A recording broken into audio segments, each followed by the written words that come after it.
Meus irmãos e minhas irmãs,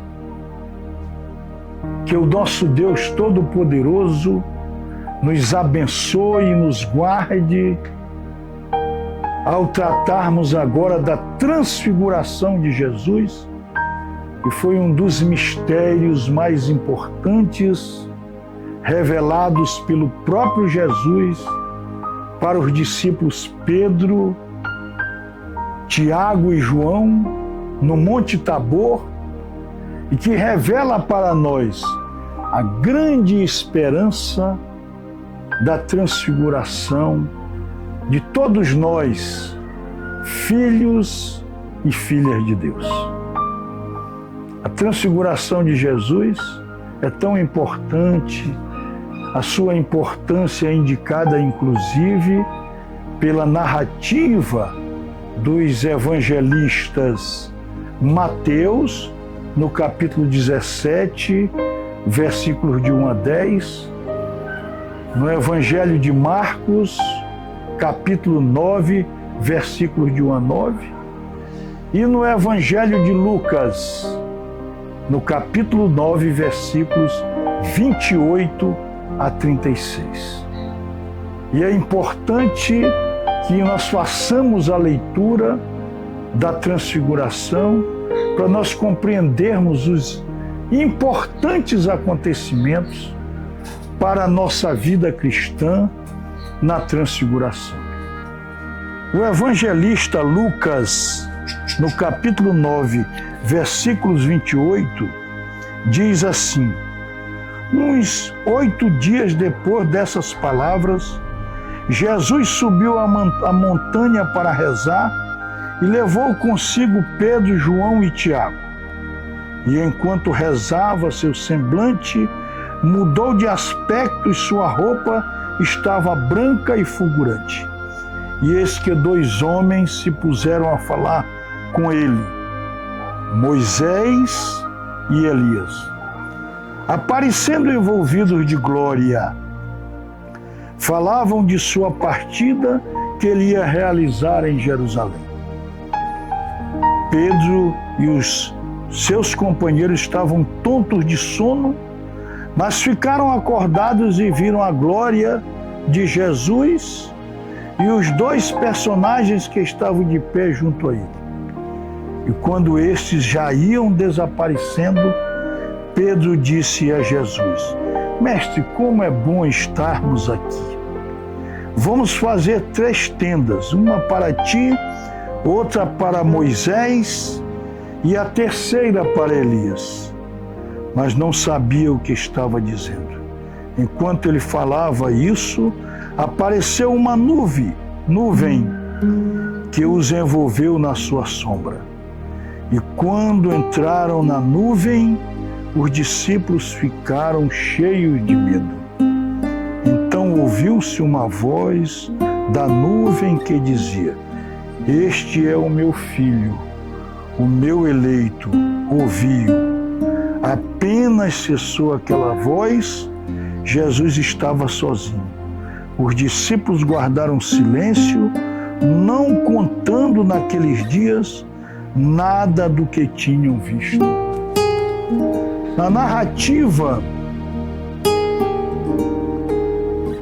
da transfiguração de Jesus, nós podemos ver que a transfiguração ela ocorreu após alguns fatos ocorridos antes na Cesareia de Filipe. Jesus estava com os discípulos e lá ele perguntando o que as pessoas diziam quem ele era. E Pedro disse: Jesus, tu és o Messias, o Filho de Deus. E ele disse: bendito sejas tu, Pedro, porque quem te revelou isto não foi outra pessoa, senão o meu Pai que está no céu. É a revelação do Pai em dizer que eu sou o Messias. Mas, naquela mesma ocasião, na Cesareia de Filipe, Jesus começou a dizer o que aconteceria com ele dias depois. Até quem defenda essa cronologia, que ali estava próximo, muito próximo da paixão e morte de Jesus. Alguns dizem que a transfiguração ocorreu 40 dias antes da paixão e morte de Jesus. Mas o que a gente observa, isso não é o essencial. O essencial é que Jesus quis demonstrar a Pedro, João e Tiago, na transfiguração, como ele era o Filho de Deus e ele se revestiu de glória e ali revelou a glória de Deus em sua representação plena. Porque na transfiguração de Jesus no Monte Tabor, em que ele aparece revestido com a glória divina, ali estavam também Moisés e Elias. Moisés e Elias são figuras reveladas no Antigo Testamento. O Antigo Testamento é o sustentáculo para a vinda, o advento do Novo Testamento. Então, Moisés e Elias, presentes no Monte Tabor, na transfiguração, representa a antiga aliança, o Antigo Testamento, que prenunciaram o advento do Messias.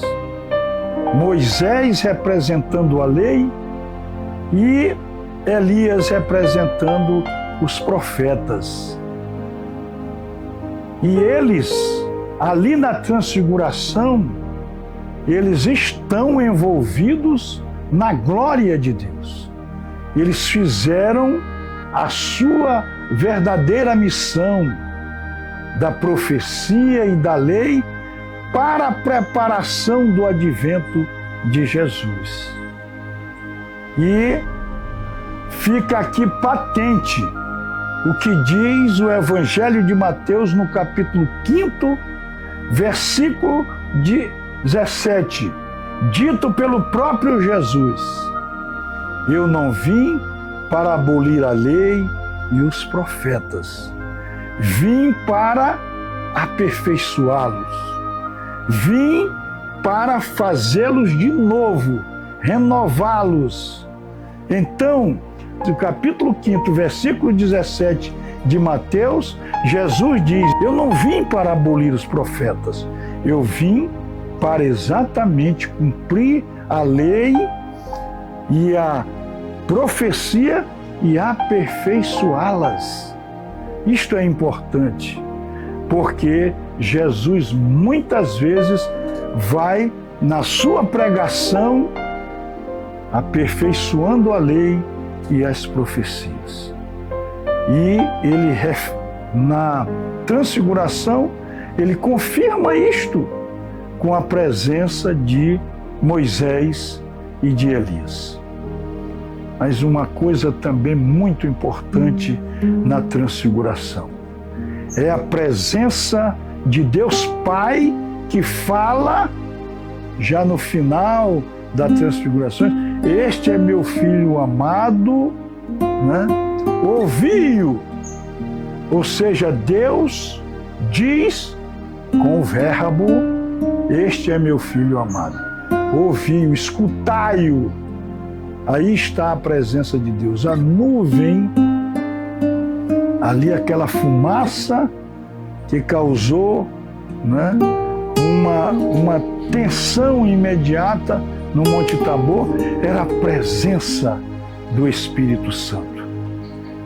A nuvem é símbolo do Espírito Santo. Então, no Monte Tabor estava presente Deus Pai, Jesus transfigurado, Filho, e o Espírito Santo de Deus. E quem eram nesta representação do Monte Tabor. Pedro, João e Tiago, toda a humanidade. Todos nós somos convidados para o Monte da Transfiguração, para que Deus diga, para que Jesus e o Espírito Santo possam demonstrar para nós que um dia nós seremos, todos nós, transfigurados. O nosso corpo será transfigurado, será glorificado, e nós iremos de corpo e alma para junto do Pai. Ali a transfiguração representa também um convite de Deus para que nós perseveremos na sua busca incessante, para que possamos um dia irmos transfigurados. Eu queria aqui lembrar a ascensão de Jesus. Jesus ascendeu aos céus também com o seu corpo. E assim como Jesus ascendeu aos céus com o seu corpo, nós também subiremos. Pela graça de Deus, nós também subiremos e nós também experimentaremos a glória de Deus, porque este é o grande projeto de Deus. A transfiguração tem um significado muito grande na nossa vida cristã. É de que no futuro, no tempo de Deus, no momento que nós formos para Deus, que a igreja de Deus for subir com Ele para a Jerusalém celeste, nós iremos rígidos de corpo e alma, porque o nosso Deus nos transfigurará, nos purificará, para que nós possamos estar juntos. Meus irmãos e minhas irmãs, a transfiguração de Jesus é um sinal de amor de Jesus por nós, o amor do Pai por nós, o amor do Espírito Santo por nós. É um sinal de esperança, porque nós acreditamos que iremos um dia subir com o Pai. Mas para isso, nós temos que fazer a nossa parte. Nós temos que perseverar. Nós temos que buscar a nossa cruz. Temos que seguir Jesus, sem olhar para trás. E um dia nós estaremos no Monte Tabor. O Monte Tabor será o Monte Santo de Deus, que nos acolherá também na transfiguração celeste. Que o nosso Deus Todo-Poderoso, com sua luz, nos ilumine sempre na nossa vida de cristão.